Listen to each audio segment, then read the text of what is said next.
Sales solve होती है ऐसे?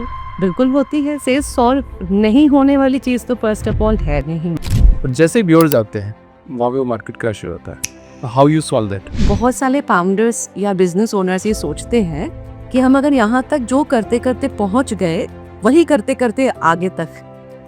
एक कंपनी मेरे पास आई थी, it's in the space of fintech. अभी तो एज यू सी सारे के सारे स्टार्टअप्स मोस्टली ये टेक वाले साइड पे ही आ रहे हैं। Taught the product guys how to become sales people themselves, because वो इस तरह से अपनी स्टोरी टेलिंग करेंगे ताकि the entire demo sounds like a problem जो वो लोग सॉल्व कर रहे हैं। That's how the majority of the customers उनको यही कह देता है, okay I'll think about it, I'll get back to you. We are actually going and selling to a human being, emotional being.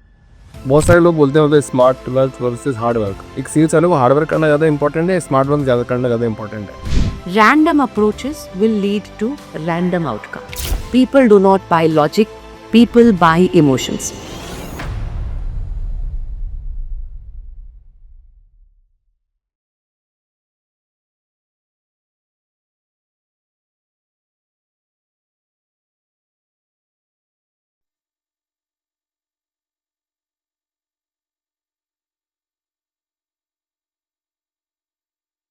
Sir ji, बहुत बहुत स्वागत है आपका द फाउंडर्स टीम में।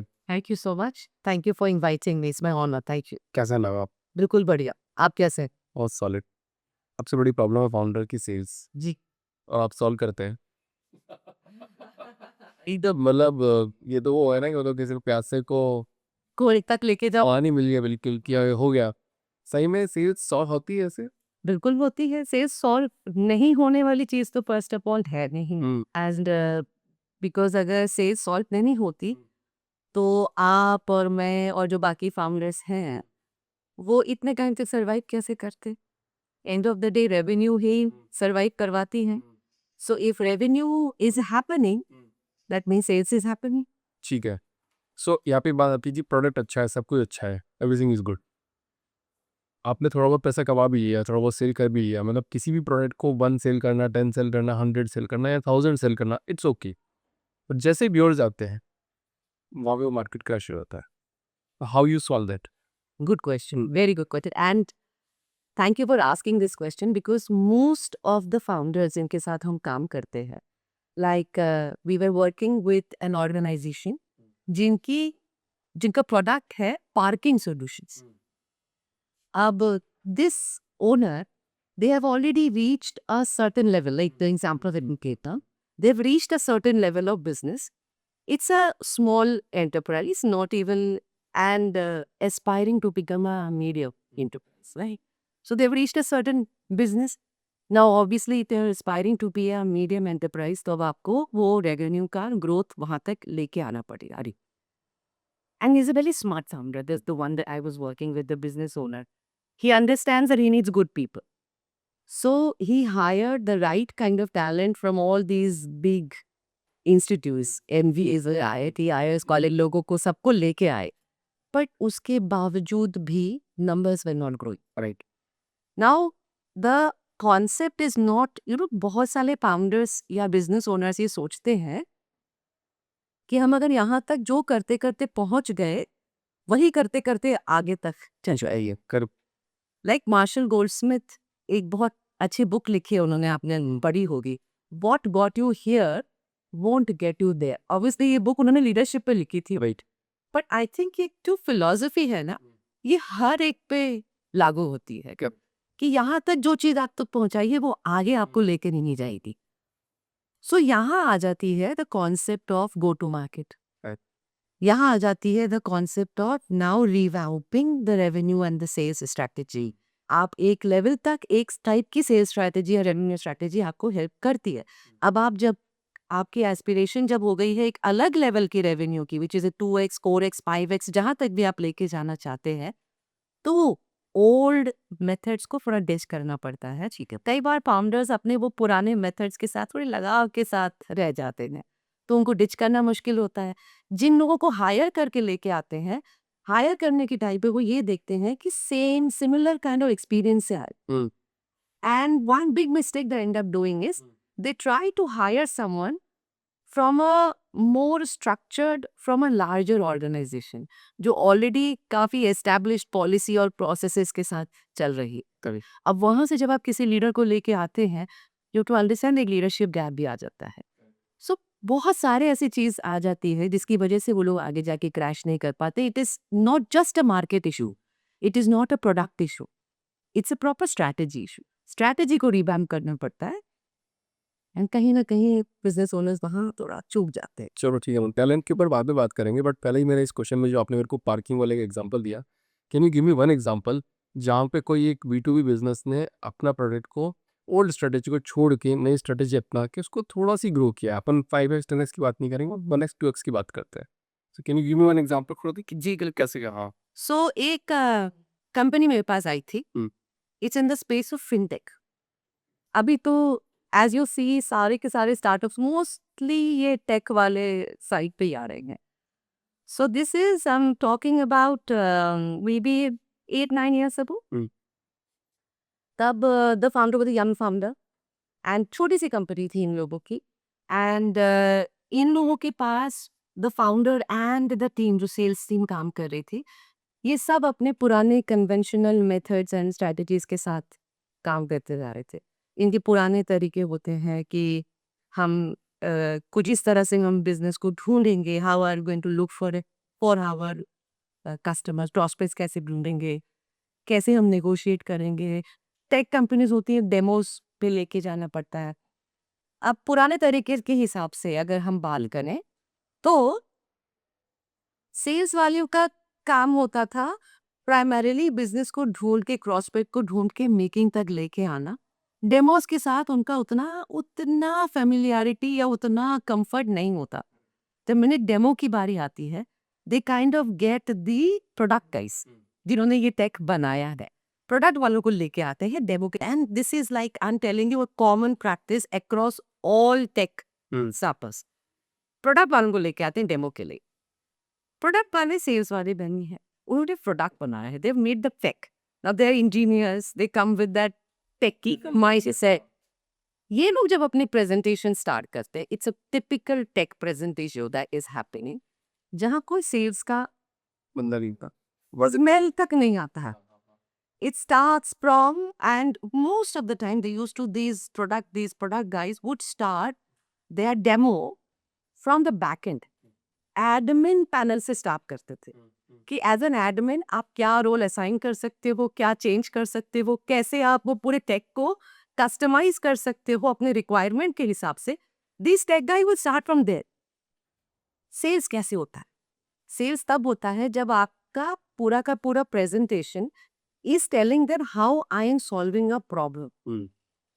यहाँ प्रेजेंटेशन हो रहा है what can you do, the how part, the logistics part. So this is where the whole process got changed for them.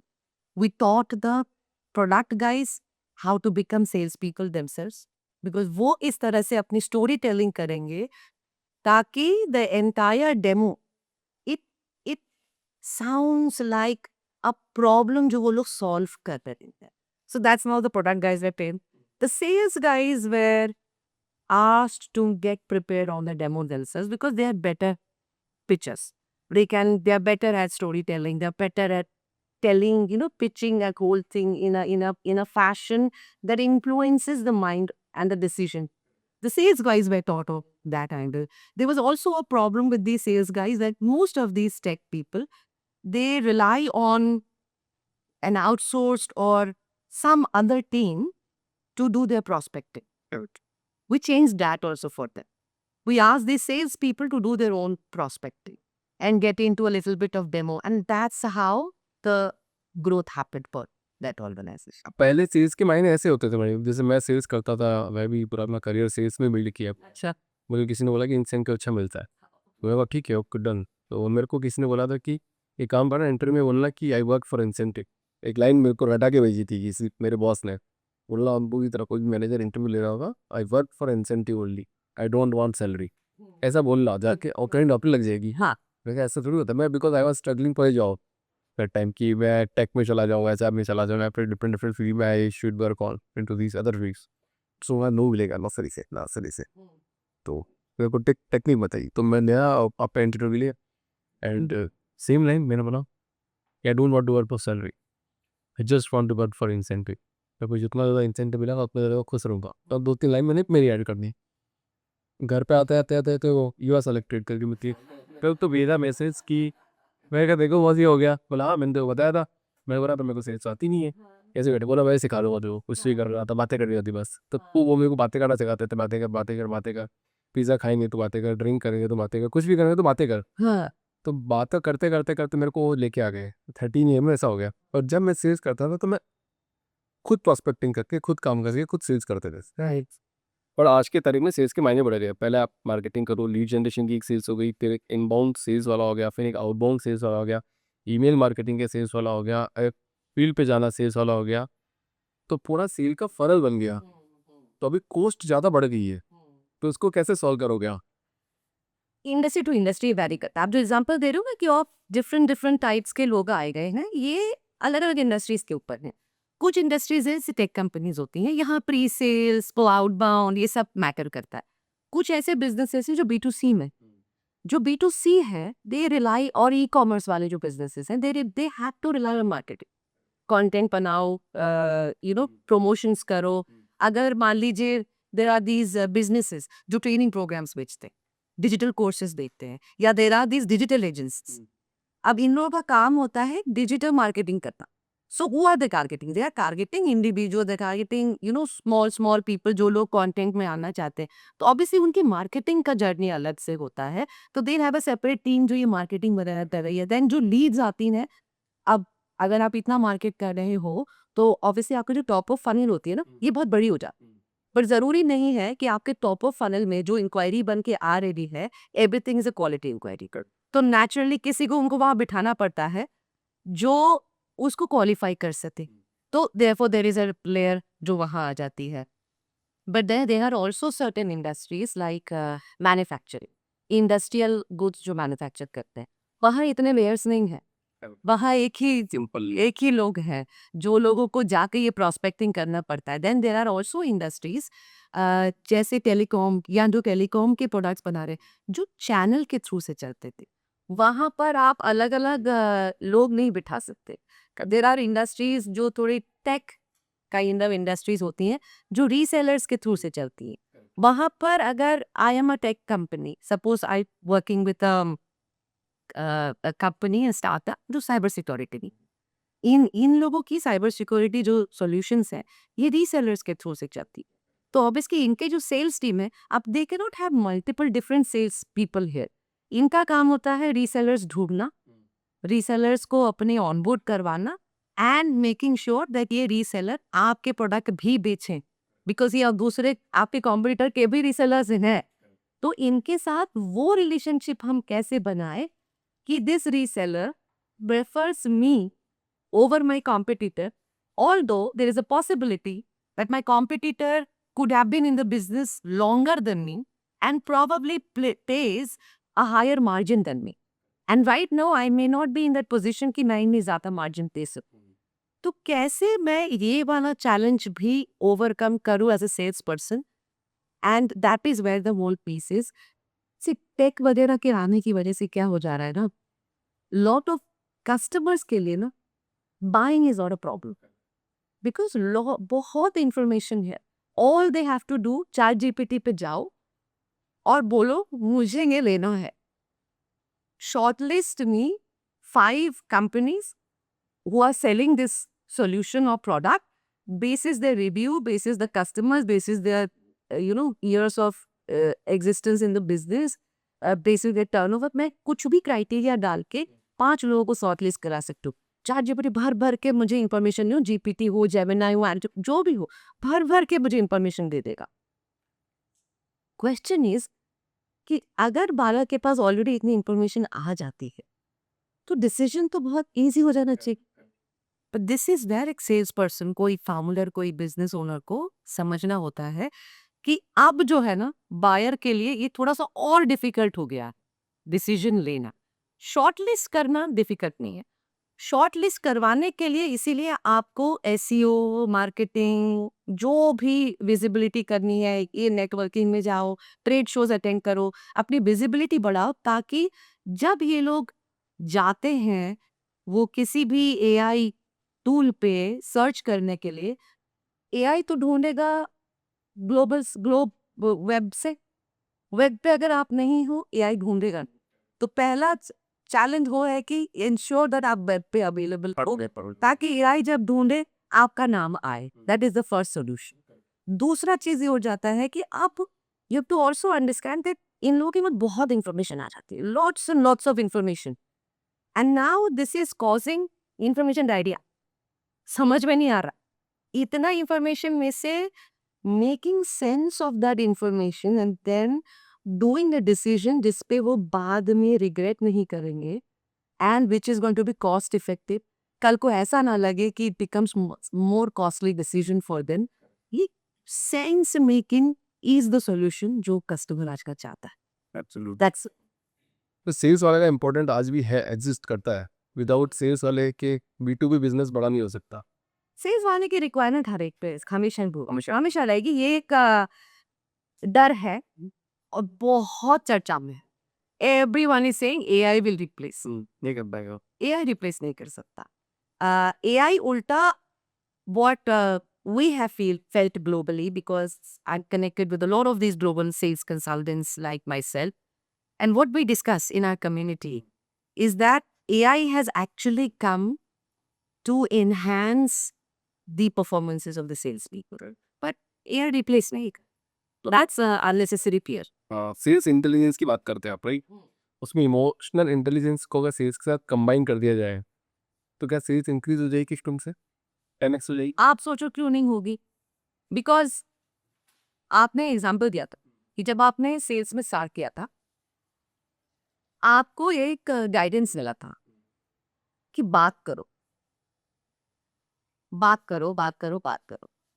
ना उसकी इमेजिन कि आप किसी से कुछ खरीद रहे हो और वो पर्सन आके आपसे वो बात ही किए जा, talking talking talking talking talking, आपको मौका नहीं दे रहा है बात करने के लिए। सेलिंग ही है एक तरह का, पिच किए जा रहा है ना, पिचिंग पिचिंग पिचिंग। तो फाइनली क्या होगा? आप उसका पिच सुनोगे, आपकी रिक्वायरमेंट उसने समझी नहीं, आपको भी समझने की उसने कोशिश की नहीं। आपने उसका पिच सुना, आपने कहा अच्छा ठीक है, आपको सुन के अच्छा लगा, I will get back to you. Majority of the sales people इसी प्रॉब्लम से गुजरते हैं कि मेजॉरिटी ऑफ द कस्टमर्स उनको यही कह देता है, okay I think about it, I will get back to you. इसका सॉल्यूशन उन्हें समझ में नहीं आता। उसके बाद एक कस्टमर्स जो है ये घोस्ट कर जाते हो। अब वो फोन किए जा रहे हैं, किए जा रहे हैं, किए जा रहे हैं, बट आता बता नहीं है इन लोगों को करे। तो यहाँ क्या काम करता है? आप प्रोडक्ट समझ, सेल्स भी क्या कहते हैं, प्रोडक्ट को समझो। हाँ सर, तो मैं प्रोडक्ट को समझता हूँ, मार्केट को समझ, yes I understand my market very well. अच्छा, किस तरह से कंपटीशन प्रोडक्ट बेच रहा है, या किस तरह से कंपटीशन मार्केट को कैप्चर कर रहा है, उसको समझो। यस सर, मुझे पूरा मार्केट समझ में आता है, कंपटीशन भी मुझे समझ में आता है। जो चीज़ हम नहीं करते हैं वो है ये समझना कि हम जिसको बेच रहे हैं ना, हम B2B में ही भले हैं, we call it business to business, but in that business हम जाके एक ईंट पत्थर के दीवार के सामने खड़े होके तो बात नहीं कर रहे ना। We are actually going and selling to a human being who is also known as an emotional being. And उस वक्त जिनसे हम बात कर रहे हैं, हो सकता है उनको उस वक्त अपने बॉस से डांट पड़ी, सकता है। हो सकता है वो उस वक्त जस्ट आए हैं, बाहर बहुत गर्मी थी, परेशान हो गए हैं, या उनको उस वक्त खबर मिली थी कि उनका प्रमोशन हुआ है, बोनस वगैरह कुछ मिला है। देर इन डिफरेंट इमोशनल स्टेट जिस वक्त आप उनसे बात कर रहे हैं, एंड आपकी pitch depends on how much have you been able to understand the other person's emotional state at that point of time. तभी आपको समझ में आएगा यहाँ मुझे बोलना है कि यहाँ मुझे नहीं बोलना, यहाँ उनको बोलने देना है। कभी कभी हम रपो बिल्डिंग स्टार्ट करते हैं, इसे सेल्स की भाषा में कहते हैं start with some small talk. Most of the sales people small talk, sir कैसे हैं आप, और बिजनेस कैसा चल रहा है, और वेदर कैसा था, बहुत गर्मी पड़ गई है, और आपका वेकेशन कैसा था। सेल्स वालों को लगता है दैट ये जो हम फालतू की बात कर रहे हैं ये रेपो बिल्डिंग। उसके बाद अब सपोज मैंने पूछा तो आप तो वेकेशन पे गए थे, कैसा था? अब वेकेशन के बारे में बता रहे हैं and I am so engrossed in my self serving mindset कि मैं तो यहाँ बेचने आई हूँ, मुझे तो धंधा देखना है, मुझे आप एज ए ह्यूमन बीइंग थोड़ी दिख रहे हो, मुझे तो आप डॉलर वैल्यू दिख रहे हैं, मुझे तो आप तो बेचना है, मुझे आपका वेकेशन में आपने कितना एंजॉय, मुझे उससे फर्क ही नहीं पड़ता है। तो मैं वहां पे क्या कर रही हूँ, आप वेकेशन दे रहे हैं। हाँ हाँ, अच्छा अच्छा अच्छा, तो सर तो फिर काम की बात करते हैं। इतना रूडली उसको पास हो जाता है वो, एंड अब ऐसे लेके आते हैं कि आप भी सोचोगे पूछा क्यों था वेकेशन के बारे में मुझे, अगर तुमको सुनना ही नहीं था तुमने पूछा तो ना, व्हाट हैपेंड? कोशिश थी वेकेशन पूछने के पीछे कि मैं आपके साथ एक रपो बिल्ड कर सकूं, तो अगर रपो मेरी अच्छी बिल्ड हो गई तो नेचुरली उसके आने का प्रोसेस मेरा अच्छे से होगा। But because I did not offer it from the level of emotional intelligence, I missed that opportunity of building a good connect with it. Because हम लोग ये बोलते हैं कि sales is a long term game. आज आपके साथ मेरी ये डील हो या ना हो, कल हो, ठीक है, एंड उसका फाउंडेशन हमें ये पहली मीटिंग में वो पहले कुछ सेकंड के थ्रू से ही शुरू करना। एक छोटा सी कॉन्ट्रीब्यूट कर सकता हूँ। हाँ बिल्कुल करिए। ठीक है, मेरे पास एक सेल्स वाला है, दूसरे सेल्स वाला है मेरे पास, दोनों लाइव एग्जाम्पल दे रहा हूँ, एकदम करेक्ट एग्जाम्पल। एक बहुत बोलते हैं, मतलब रेपो बिल्डिंग में ही लगे रहते हैं, 3 साल रेपो बिल्डिंग में लगा दिए उन्होंने, बिजनेस नहीं ला पा रहे, कम ला रहे हैं, पर कम ला रहे हैं, मतलब जो एक्सपेक्टेड है कि आपको जो कंपनसेशन दे रहे हैं उस पर आप अच्छा पैसा लाओगे और बड़ा बिजनेस बिल्ड कर पाओगे या फिर रिकरिंग बिजनेस बिल्ड कराओगे। सो क्लाइंट के साथ पार्टी में भी जाना है और चलो ऑल आउट सलाद मिलते रात पे, तो खूब रेपो बिल्डिंग करे 3 साल। वही दूसरी एक लड़की है, वो डायरेक्ट डायरेक्ट सेल करती है, बात करती है, मतलब सर ये प्रोडक्ट है हमारा, आप पे ये करना है कि नहीं करना है, को नहीं करना है, जो भी है, पर उनसे 4 गुना अच्छा सेल कर रही है। तो मैं किस पे बिलीव करूँ, मतलब वो रेपो बिल्डिंग वाले पे बात करूँ या फिर इस बंदी पे बंदी पे बैठ लगाऊँ कि यार इसको मैं और बना सकता हूँ जो मेरे को अच्छा बिजनेस ला के दे रही है। क्योंकि मैं भी पहले ऐसे ही सोचता था हाँ कि क्लाइंट से रेपो बनाओ, क्लाइंट से रिलेशन बनाओ, रिलेशन बनाओगे तो तुमको एक दिन बिजनेस देगा। अब मैं फेल हो गया। Very interesting, very very very interesting question. मैं ये सवाल पूछूं, आपको कैसे पता जो आपकी जो अदर सेल्स पर्सन है जो क्लोज कर रहे हैं एंड जो डायरेक्ट आपको आपके हिसाब से वो डायरेक्ट है, आपको कैसे पता वो रपो बिल्ड नहीं कर रहे? How are you sure that वो रपो बिल्ड नहीं कर रहे हैं? एंड रपो बिल्ड का मतलब मैं किसी को ड्रिंक्स पे लेके जाऊं और मैं बहुत बात करूं और ऐसे कंधे पे हाथ रख के हम जा रहे हैं और एकदम बड़ा इधर, उसी को रपो बिल्डिंग कहते हैं? ये किसने कहा? काम से भी रेपो बिल्डिंग होती है। Rapport building is not small talk. मैं वही बता रही हूँ, रेपो बिल्डिंग इज नॉट कि आपके साथ हंस के बात कर रही हूँ तो मतलब मेरा रेपो बिल्डिंग हो गया। यही इमोशनल इंटेलिजेंस आता है। वो जो डायरेक्ट सेल कर रही है, इमोशनल इंटेलिजेंस क्या कहता है कि रेपो बिल्डिंग की ओवरऑल मेरा जो इंटरेक्शन आपके साथ हो रहा है, am I being able to create a psychological safety for you that you feel absolutely comfortable with me. आपको लगता है मैं इससे डील करना चाहता हूँ। I don't feel, you don't harm me, you don't give me that feeling that तुम मुझे कुछ बेचने आए हो। वहाँ इमोशनल इंटेलिजेंस काम करता है कि मुझे, मेरे साथ आपकी बात हो जा रही है, मैं बिजनेस की ही बात कर रही हूँ, but I am so careful, I am so conscious about you as a human being and what you need. I am not talking about me. मैं रपो बिल्डिंग में भी हमारा काम ये नहीं है कि मैं बात करूं आप सुनिए। रपो बिल्डिंग में काम होता है आप बात करें और मैं सुन, और वहीं पर वो रिलेशनशिप आ यहाँ पे उल्टा हो रहा है, सेल्स से ज़्यादा बात कर रहा है, क्लाइंट कम बात कर रहा है। रपो मेरा तो नहीं बिल्ड करना है, रपो क्लाइंट को मुझसे बिल्ड करना है। मुझे तो सिर्फ फैसिलिटेट करना है वो माहौल, वो दैट एनवायरनमेंट कि क्लाइंट शुड फील कंफर्टेबल, वो मुझे ही बुलाए, मुझसे ही बात करे। एंड एक एग्जांपल मैं आपको दे दी यहाँ पर, एक बुक है, जितनों ने भी इसको पढ़ी है उन्होंने यही कहा है कि एकदम लाइफ चेंजिंग बुक है। इस बुक का टाइटल है how to win friends and influence people by Dale Carnegie. इसमें उन्होंने एक एग्जांपल दिया है, एक किसी इवेंट में वो गए थे, वहां पर उनको किसी इंडस्ट्रियलिस्ट से उनका परिचय करवाया। अब मिस्टर डेल कार्नेगी वो इंडस्ट्रियलिस्ट बैठे हुए हैं और वो लोग थोड़ी देर आपस में बैठे और फिर वो लोग अपने अपने घर चले गए। अगले दिन वो इंडस्ट्रियलिस्ट का एक नोट आया कि thank you for such a wonderful conversation. यहाँ मिस्टर डेल कार्नेगी कहते हैं दैट दिस वो जो 1 घंटा या हाफ एन आवर जो भी उन दोनों में स्पेंड किया था, उसमें mister Dale Carnegie was just a visit. The other person was only talking. And end of the day, that other person felt that we had a wonderful conversation. And this is where we say that all these had emotional intelligence. Without that, connect doesn't happen. नहीं बनता। May be मेरा भी यही philosophy है कि ना sales वालों को सबको यही बताओ कि सुनो, फुल बोलने दो क्लाइंट को। तुम बोलोगे, तुम प्रोडक्ट बताओगे, वो सुनेगा ही नहीं। उसके बाद 50 लोग सुनाने के लिए आते हैं, उसको उसका पेन पॉइंट सुनने के लिए कोई नहीं आता। Once you listen to your client, automatically sales हो जाए। उसके बाद बोला कि सर मैं पे भेज रहा हूँ, बोले हाँ भेज दो। Exactly. करेक्ट। अच्छा, बड़ा अर्ली स्टेज स्टार्टअप एकदम जो नए नए बने हुए हैं और एस्टेब्लिश एंटरप्रेन्योर, मतलब जो एंटरप्राइज है ऑलरेडी, इनके सेल्स एग्जीक्यूशन में क्या फंडामेंटल डिफरेंस होता है? ये मैंने आपको जैसे स्टार्टिंग में बोला था, जैसे एक कंपनी है जो मैंने बोला था, जैसे कोई टेक कंपनी, आजकल टेक के स्टार्टअप्स होते हैं। तो अभी एआई समिट हुआ, तो I went to this AI summit. बड़े सारे ये स्टार्टअप्स वहाँ पे थे, जो लोग एकदम स्टार्टिंग स्टेज में है, not pre revenue but pre funded candle stage में है, बूटस्ट्रैप्ड है, अपने आप को ग्रो करना चाहते हैं। यहाँ पर मोस्ट ऑफ द टाइम ये जो सेल्स होती है ये फाउंडर लेड होती है। फाउंडर खुद जाते हैं, फाउंडर खुद जाके क्लाइंट्स ढूंढते हैं, उनसे जो बात करनी होती है ये वो लोग सारी बातें करते हैं and they do a good job because product समझता है, प्रोडक्ट उन्होंने बनाया है।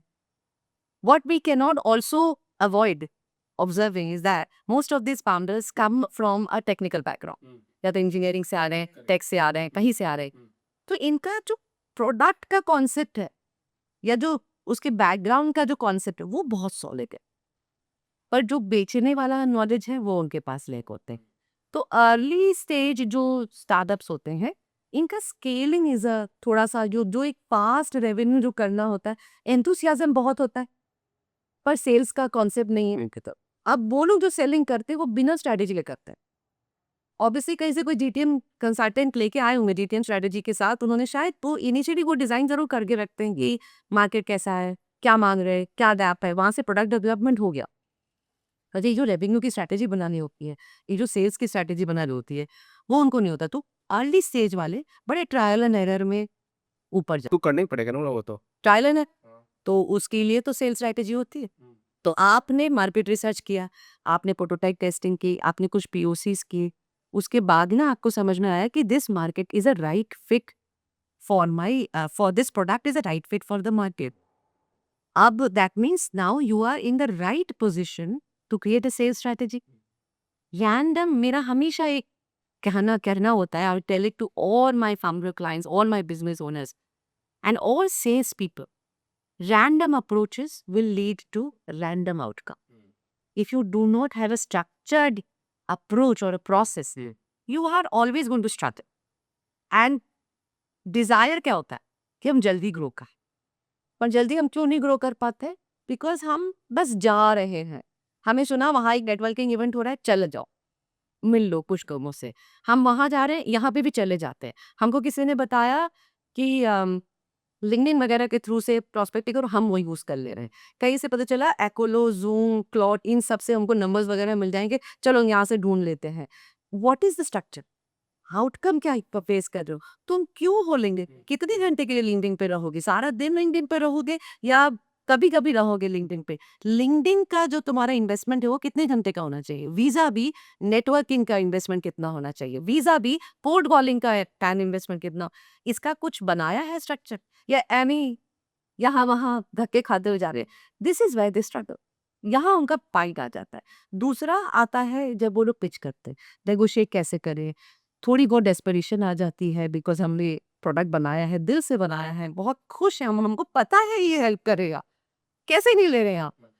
तो एक डेस्परेशन आ जाती है, पाइपलाइन उतना स्ट्रॉन्ग नहीं होता है, तो क्या हो जाता है जो थोड़े बहुत क्लाइंट्स होते हैं 10, 20, 50, पूरी की पूरी एनर्जी उनको क्लोज करने में लग जाती है इंस्टेड पाइपलाइन बनाना।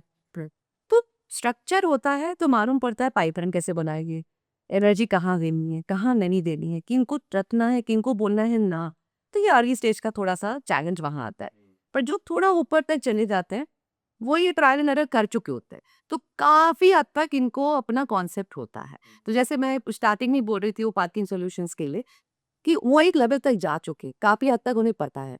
वहाँ प्रॉब्लम ये हो जाता है कि फाउंडर अपने आप को इन्वॉल्व नहीं करता। फाउंडर या बिजनेस ओनर अब ये सोचते हैं कि अगर मैंने इस अच्छे सेल्स वाले हायर कर लिए, मैंने आईआईटी आईआईएम से किसी को सेल्स हेड हरा, तो मेरी क्या ज़रूरत?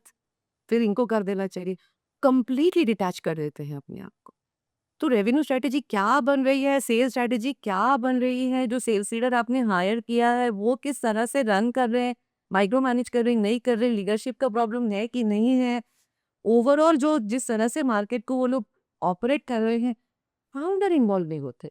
वो इतनी तसल्ली में चले जाते हैं कि इसीलिए तो हायर किया। सही बात। तो अभी एक रिसेंटली मैं एक इवेंट में I was invited as a keynote speaker, Kerala startup mission, Huddle Global. तो वहाँ पर I was addressing some 100 founders and this was a question because when I gave them a solution that founders involvement is a big gap जो आजकल में नहीं हो रहा है। तो क्राउड से आया, दिस वाज अ क्वेश्चन जो क्राउड ने पूछा, हमने हायर कर तो लिया, अब हमारी क्या जरूरत? एंड दिस इज वेयर जो वहां से जो ऊपर स्केल नहीं कर पाते बिकॉज वो छोड़ दे, उन्हें लगता है कि अब हमारी जरूरत नहीं है, पर उनकी भी बहुत जरूरत, सही बात है। बहुत जरूरत। वो तो लास्ट तक रहती है, जब तक आपका बिजनेस चलेगा तब तक आपको उसमें रहना ही पड़ेगा। इसका कोई अल्टरनेटिव नहीं है। आप सोच लोगे कि हो गया सब सेट, फिर तो आपका बिजनेस कभी ग्रो नहीं कर पाएगा। मतलब एक एक लाख बहुत बहुत स्टेज के बाद में मतलब बहुत अच्छा खासा ऐसा ऐसा मॉडल आपने सेट कर दिया कि आपके एक्सपेंसेस मान लो 1 करोड़ का एक्सपेंस हो रहा है और आपको 10 करोड़ की सेल आ रही है। ऐसा मॉडल अगर आप सेट कर दोगे तो बात अलग है। हाँ, तय बिल्कुल, तब जब तक वो उस ऑटोमेटेड पे नहीं चला जाता है, या हमें टैलेंट की बात क्योंकि की थी, या आपने अपने जो लोग आपके साथ काम कर रहे हैं, उनको आपने एंटरप्रेन्योरियल माइंडसेट तैयार करके नहीं दिया। अगर उनका बना दिया एंटरप्रेन्योरियल माइंडसेट तब हो जाएगा। तो काम है। पर अगर वो जॉब माइंडसेट से काम कर रहे हैं, तो इतना पैसा में इतना ही मिलेगा वाला आपको आउटकम मिलेगा। बहुत सारे लोग बोलते हैं मतलब smart work versus hard work honour, जितने भी फाउंडर्स होते हैं। तो एक सेल्स वाले को हार्ड वर्क करना ज़्यादा इंपॉर्टेंट है, स्मार्ट वर्क ज़्यादा करना ज़्यादा इंपॉर्टेंट है? Yeah, this is a very, I mean, cliched kind of a thing. इसका हार्ड वर्क का ना कोई ऑल्टरनेट नहीं होता। हार्ड वर्क का ऑल्टरनेट होना भी नहीं चाहिए बिकॉज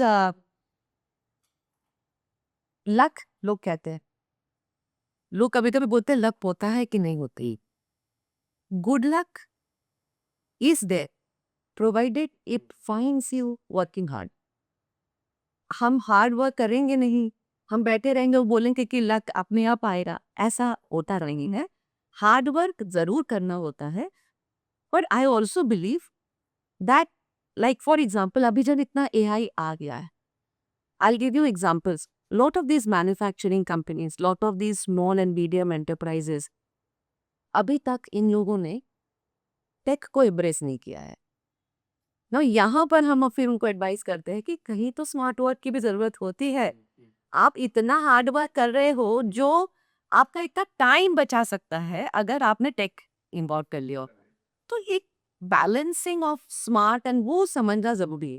स्मार्ट वर्क का मतलब अब ये नहीं है कि मैंने एआई एजेंट्स हायर कर दिए एज अ सेल्स पर्सन, अब एआई एजेंट्स कौन कर रहे हैं। हाँ, ये भी एक स्मार्ट वर्क है कि हमने बॉट डाल दिया, क्वालिफाइंग वगैरह, एक फनल के एक लेवल तक हम एआई को यूज कर लें, और उसके बाद नेगोशिएशंस हैं, कुछ प्रपोजल्स हैं, कुछ ह्यूमन टच की ज़रूरत है। वहाँ पर आपको थोड़ा हार्ड वर्क करना पड़ेगा। अब हार्ड वर्क का मतलब क्या है? Follow up. सेल्स वालों के लिए ये बहुत हार्ड वर्क, बिकॉज मैंने आज आपसे बात किया, आपने कहा अच्छा हम सोच के बताते हैं, बिकॉज सो फार आपसे बात करके you sounded very enthusiastic about the what ever I am saying, तो मैं तो बहुत मोटिवेट हो गई। मेरा पाइपलाइन है, मेरा तो टारगेट है ना, and of the day I am working for the targets. तो अब मैं आपसे फॉलो अप करी, मैंने आपसे एक दिन किया, आपने भी एंथुसियास्टिकली फ़ोन उठा लिया। हाँ, हाँ, प्रथम सोच रहे हैं, अभी भी सोच रहे हैं, एक काम करो आप अगले हफ्ते फ़ोन करो। मैंने अगले हफ्ते भी बड़ा एंथुसियास्टिकली आपको फ़ोन किया, आपने फ़ोन नहीं उठाया। मैंने एक बार और कोशिश की, मैं अब आपको मेल भी भेज रही हूँ, फ़ोन भी कर रही हूँ, व्हाट्सएप कर रही हूँ, शायद 3 बार मैंने ट्राई किया। अब मुझे तो दूसरे भी क्लाइंट्स फ़ॉलो अप करने हैं, मैंने छोड़ दिया। यहाँ आता है हार्ड वर्क। यहाँ अब आप क्या स्मार्ट वर्क करोगे कि चलो मेरा स्मार्ट वर्क क्या है, 3 बार मैंने कर लिया ना, अब मैं स्मार्ट वर्क ये कहता है कि अब यहाँ टाइम वेस्ट मत करो, किसी और के पास जाओ। स्टैटिस्टिक्स ये कहता है कि after 5th follow-up, there is 80% probability of that customer coming back to you. But ये एक हार्ड वर्क है जो करना पड़ेगा, पर करेंगे नहीं। सिंपल हार्ड वर्क है, मतलब मैं भी यही बोलता हूँ कि तब तक फॉलो अप करो जब तक तुम्हारे पास पुलिस केस नहीं करते हो कि अब जगह छोड़ दो यार। Because what we need to understand is वो कस्टमर अगर आपको अवॉइड कर रहा है, दैट मीन्स कहीं ना कहीं वो शायद ना बोलना चाहते हो और वो ना बोल नहीं पा रहे। हम ये कहते हैं कि आपका फॉलो अप करने का पर्पस सिर्फ ये नहीं है कि आपको ना लेता है, फॉलो करने का है कि मैंने एक पैसा खर्चा किया इन रीचिंग आउट टिल यू, और जो भी मैंने आपसे मीटिंग की वहां तक का मेरा एक कॉस्ट है। अब ये कॉस्ट का मुझे क्लोजर चाहिए, मैं तो हाँ बोलूँ या ना रोक, पर कोई एक चीज तो मुझे चाहिए। तो कभी कभी हम सेल्स वालों को ना हम ये सिखाते हैं कि उनके लिए ना बोलना आसान करो, make it easy for them to say no. इस तरह से फॉलो अप ना करो कि उन्हें ये लगे कि ये हाँ नहीं बोलने तक ये छोड़ने वाले नहीं है। फॉलो को कुछ इस तरह से करो कि उन्हें ये कॉन्फिडेंस आए कि इसको अगर ना बोल भी दिया, this person is matured enough to still be friends with me और still be in contact with me and we can connect again later. मुझे शर्म नहीं आनी चाहिए दोबारा आपके साथ कलेक्ट करूं। करेक्ट, ये बात भी सही हो। पुलिस की सारी बात में ये बोल रहा था कि मतलब तब तक फॉलो अप करो जब तक तुम कर सकते हो, वही। वो कंफर्टेबल फेस में। क्या पता उसका आज मूड नहीं हो, अगले साल उसकी कंपनी अच्छा कर रही हो, परसों कुछ अच्छा कर रही हो। मैं एक एग्जाम्पल लेता हूँ, जैसे मैं एक कंपनी में काम करता था, तो मेरे बॉस ने मेरे को बोला कि अभिषेक तुम सबसे मिल के आओ। मैंने बोला ठीक है सर। तो मैं 2000 लोगों से मिल लिया, दिल्ली, मुंबई, हैदराबाद, चेन्नई, यहाँ वहाँ, मतलब मैं की अकाउंट्स मैनेज करता था सबके पूरा। तो क्योंकि ऑनलाइन करते थे सारा काम, तो मैंने बोला कि चलो, बॉस ने बोला कि मिलोगे तो ज़्यादा अच्छा रहेगा। बोले तेरे बेनिफिट रहेगा लाइक में। मैं कहा ठीक है। तो मैं सबसे मिल के आया और सबसे पर्सनल रिलेशन लाइक, बस कैसे मैडम सब ठीक है ना, और सब बढ़िया ऐसा करके। हाँ यार मुझे बोलो 2000 पे वाउचर जी, मैंने कहा ठीक है ले लो मैडम, डन। कोई बड़ा बिजनेस नहीं किया, बट मैं मिला सबसे, खर्चा लगा, सब कुछ लगा। फिर मैंने नौकरी वोकरी छोड़ी, फिर जब मैंने बिजनेस स्टार्ट किया तो खुद का, तो वो क्लाइंट भी फ़ोन करता है, अभिषेक क्या हाल है, कैसे क्या कर रहे हो। मैंने बोला कुछ नहीं, मैंने वही प्लेटफॉर्म बनाया सेम जिस कंपनी का बना रहा। ठीक है आप लोग करते हैं ना साथ में। मैं बोला ठीक है लगा लेते हैं। सो दे गिव मी 30 lakhs का बिजनेस ये। हाँ, और वो आज तक चल रहा है रिलेशन। तो सिर्फ मिलने से, बात करने से, नॉर्मल चीज़ें करने से अपने आप काम हो गया। मतलब कभी मैंने किसी को परेशान नहीं किया।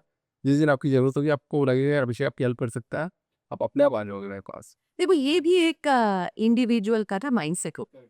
अभी आपने किया, जैसे इसे हम सेल्स माइंडसेट कहेंगे, आपने किया बिकॉज आप लॉन्ग टर्म सोच रहे हो। What we need to understand is जो लोग जॉब में होते हैं as a sales person, and वो लोग करते हैं शॉर्ट टर्म पर, इस महीने का टारगेट पूरा करता है, आएगा आगे देख लेंगे। बिकॉज माइंड में ये भी चीज होती है कि कौन सा मैंने इस ऑर्गेनाइजेशन के साथ शादी की है, I am not going to stay with this company for all my life, कल तो मैं किसी और ऑर्गेनाइजेशन में चले जाएंगे। But what they are not understanding is that there is also an element of personal branding. जब वो आपसे मिल रहे हैं ना, वो कंपनी के ब्रांड को देखते हैं, प्रोडक्ट की credibility and feasibility and all that देखते हैं। जो सबसे पहले वो देखते हैं वो है आपको, जो सबसे पहली चीज वो खरीदते हैं वो है आपको एज ए सेल्स पर्सन, और आपकी पर्सनल ब्रांड बनती है। अगर आप पसंद आए तो आप जो चीज प्रेजेंट कर रहे हैं वो सब कुछ पसंद आता है, पर अगर आप पसंद नहीं आए तो आप कितनी भी अच्छी चीज प्रेजेंट करें वो पसंद नहीं आता।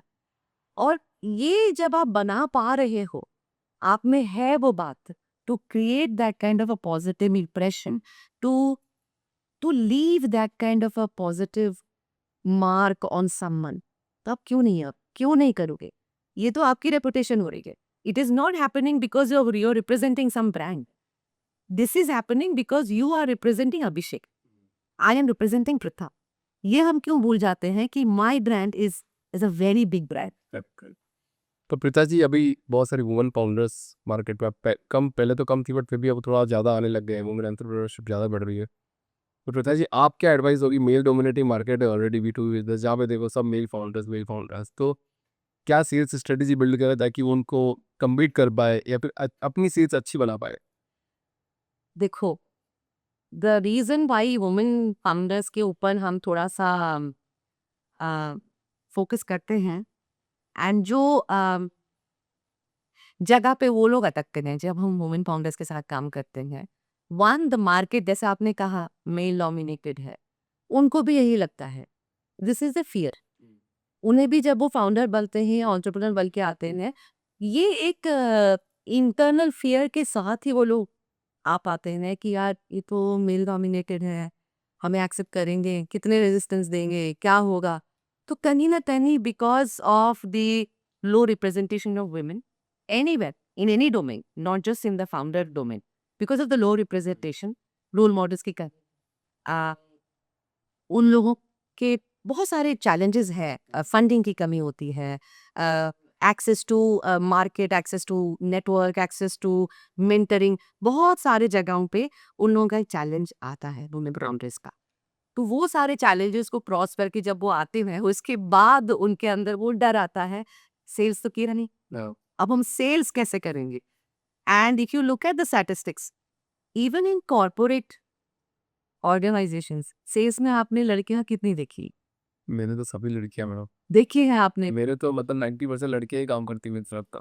Very good. And I congratulate you that you have identified this aspect that sales is gender agnostic. I will not say कि लड़कियां ही अच्छा सेल्स करती है या लड़कियां लड़कों से बेटर करती है।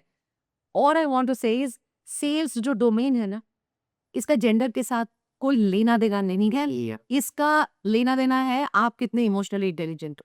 अगर आप इमोशनली इंटेलिजेंट हो तो आप ये काम अच्छे से कर सकते हो, और अगर आपने स्ट्रक्चर्ड तरीके से, एक प्रोसेस तरीके से अगर आप सेल्स को अप्रोच करते हो, और नॉट कि रैंडमली आज इनको फोन कर दिया, कर सकते हो। तो वुमेन फाउंडर्स जो सबसे ज्यादा जहां वुमेन फाउंडर्स के साथ काम करते हैं, उनका मेन प्रॉब्लम ये होता है कि वो लोग, ऐसा लगता है कि सेल्स में बहुत अटेंशन चाहिए और हमें अटेंशन नहीं।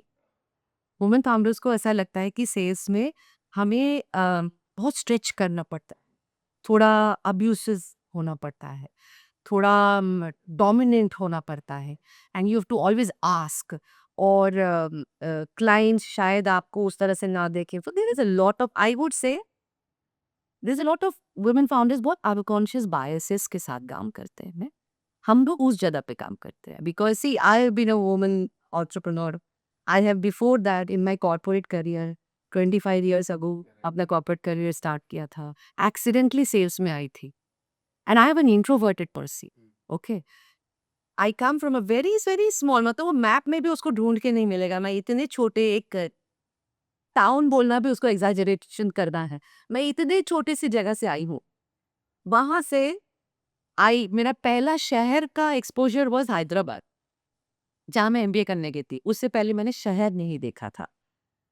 वहां से accidentally getting into sales and now becoming an entrepreneur, जो लोगों को सेल्स सिखा रहा है, सेल्स और रेवेन्यू करवा रहा है, एंड बीइंग अ वुमन।